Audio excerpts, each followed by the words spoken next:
ঢেকিয়াজুলিত এটা চুনামি হ'ব আৰু ঢেকিয়াজুলি সমষ্টিবাসী ৰাইজে বিচাৰিছিল যে ইয়াত এগৰাকী খিলঞ্জীয়া থলুৱা এগৰাকী প্ৰতিনিধি বিচাৰিছিল আৰু সেই থলুৱা প্ৰতিনিধি যি বিচৰাৰ যিটো ৰাইজৰ মানে আৱেগ, সেই আৱেগ আজি আপোনালোকে যি ৰেলী দেখিছিলে, যি আপোনালোকে বাইক ৰেলী দেখিলে, ৰাইজে শিলডল ভাঙি আজি ওলাই আহিছে যে থলুৱা বনাম, খিলঞ্জীয়া বনাম, বহিৰাগত আজি এইবাৰ যুঁজ হ'ব। শ্বহীদ বেদীত এইবাৰ তলা ওলোৱা দেখা গৈছে, আপুনি যদি সেৱা কৰিব নাই, শ্বহীদ বেদীৰ মই চেয়াৰপাৰ্চন যিগৰাকী বাইদেউ আছে তেওঁগৰাকী মই ফোন কৰিছিলোঁ, মোৰ ফোন ৰিচিভ কৰা নাই।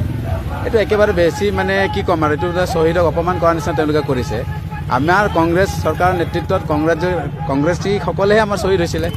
কংগ্ৰেছ দেশ স্বাধীন কৰিবৰ কাৰণে, আমাৰ কংগ্ৰেছৰ আদৰ্শতে দেশ স্বাধীন কৰিবৰ কাৰণে যিসকল শ্বহীদ হৈছিলে আমাৰ ঢেকিয়াজুলি গণ্যমান্য ব্যক্তিসকল, আমাৰ পূৰ্বপুৰুষসকল, তেওঁক মই শ্ৰদ্ধাঞ্জলি দিবৰ কাৰণে যিটো সকলো ৰাজনৈতিক দলে ইয়াত শ্ৰদ্ধাঞ্জলি জনায়। আজি তেওঁলোকে এইটো কিয় বন্ধ কৰি ৰাখিলে মই নাজানো, তেওঁলোকে ক'ব পাৰিব।